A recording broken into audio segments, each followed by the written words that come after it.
जय मसीह सबैलाई म सन्तोष नौलाको तर्फबाट एउटा क्रिस्चियन कवितालाई लिएर आएको छु। यो कविताद्वारा परमेश्वरकै महिमा भएको होस् र हामी सबै आशिषित हुन सकौँ। हुन्छ, तपाईँहरूले सुनेर पनि आशिषित हुन सक्नुहुनेछ। हुन्छ, कविताको शीर्षक रहेको छ हामी के कुरामा रमाउँदैछौँ। हामी के कुरामा रमाउँदैछौँ? हामीले बनाएको आफ्नै लोकप्रियतामा कि हामीले बुझेका आफ्नै विचारको सिद्धान्तहरूमा? हाम्रो हृदयलाई कुन कुराले आकर्षित तुल्यायो? हाम्रो हृदयलाई कुन कुराले आकर्षित तुल्यायो? देखिने कुराले वा नदेखिने अनन्तको कुराले? हाम्रो हृदयलाई कुन कुराले आकर्षित तुल्यायो? देखिने कुराले वा नदेखिने अनन्तको कुराले? हाम्रो मन केमा अडिएको छ? हाम्रो मन केमा अडिएको छ? हाम्रो मन केमा अडिएको छ? वचनमा कि छेडिक थोकहरूमाथि? के ज्योतिलाई अँध्यारोले छेकेर छेक्न सक्छ? के ज्योतिलाई अँध्यारोले छेकेर छेक्न सक्छ? के ईश्वरभन्दा ठुलो अरू कोही हुन सक्छ? के ज्योतिलाई अँध्यारोले छेकेर छेक्न सक्छ? के ईश्वरभन्दा ठुलो अरू कोही हुन सक्छ? हामी के कुरामा आनन्दित भएका छौँ? हामी के कुरामा आनन्दित भएका छौँ? हाम्रो आफ्नै नाउँहरूमा भेटाइएको लोकप्रियताले वा क्रिसबाट पाएको उद्धारले?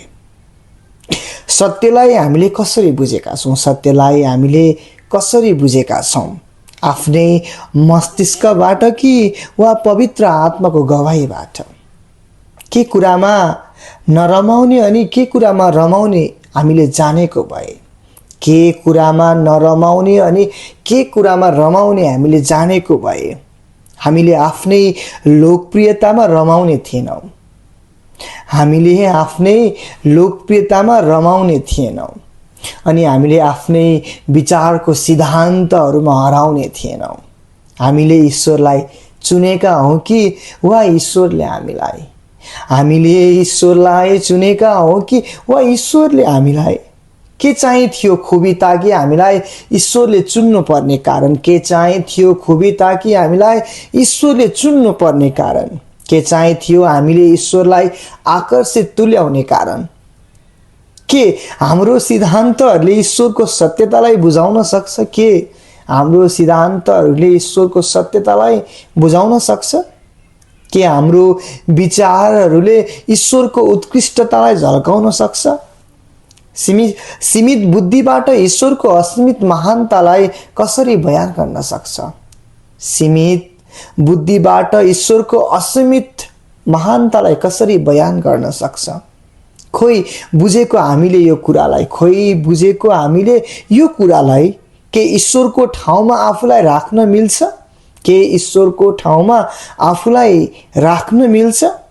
चेलाहरू रमाउँदै थिए भूतहरू आफ्नो बसमा आउँदा। चेलाहरू रमाउँदै थिए भूतहरू आफ्नो बसमा आउँदा। अनि येशू भन्दै हुनुहुन्थ्यो रमाउने कारण यो होइन। अनि येशू भन्दै हुनुहुन्थ्यो रमाउने कारण यो होइन, बरु रमाऊ तिम्रो नाउँ स्वर्गमा लेखिएको छ भनेर। बरु रमाऊ तिम्रो नाम स्वर्गमा लेखिएको छ भनेर। येशूको शिक्षामा अनन्तको कुरा पाइन्छ। येशूको शिक्षामा अनन्तको कुरा पाइन्छ, जहाँ सत्यता प्रकट भएको छ, जहाँ ईश्वरको चरित्र भेटिएको छ अनि वचनमा क्रिस उत्कृष्ट देखिनु भएको छ। अनि वचनमा क्रिस उत्कृष्ट देखिनु भएको छ।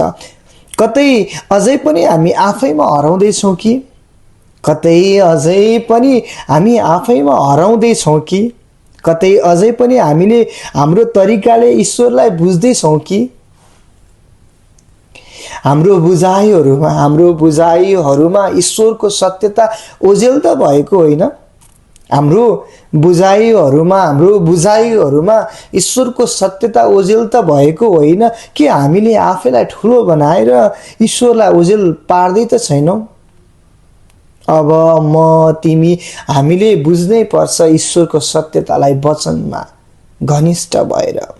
अब म तिमी हामीले बुझ्नै पर्छ ईश्वरको सत्यतालाई वचनमा घनिष्ठ भएर हाम्रो हृदयमा ईश्वरको वचन राखी अनि बुझ्नै पर्छ हामीले हाम्रो लागि उहाँको पूर्व योजना रमाउने कारण येशू हामीमा हुँदै गर्दा हो रमाउने कारण येशू हामीमा हुँदै गर्दा हो रमाउने कारण येशू हामीमा हुँदै गर्दा हो अनि स्वर्गमा नाउँ दर्ता गर्न पाएको येशू हामीमा हुँदै गर्दा हो यही नै हो उहाँको वचनभित्र यही नै हो उहाँको वचनभित्र मैले भेटाएको वास्तविक सत्यता यही नै हो उहाँको वचनभित्र मैले भेटाएको वास्तविक सत्यता हुन्छ यो कविताबाट परमेश्वरको महिमा भएको होस् उहाँको रहस्य उहाँको वास्तविकता चाहिँ यो वचनभित्र हामी भेट्छौँ यी सबै कुराबाट परमेश्वरको महिमा भएको होस् हुन्छ सबैलाई प्रभुले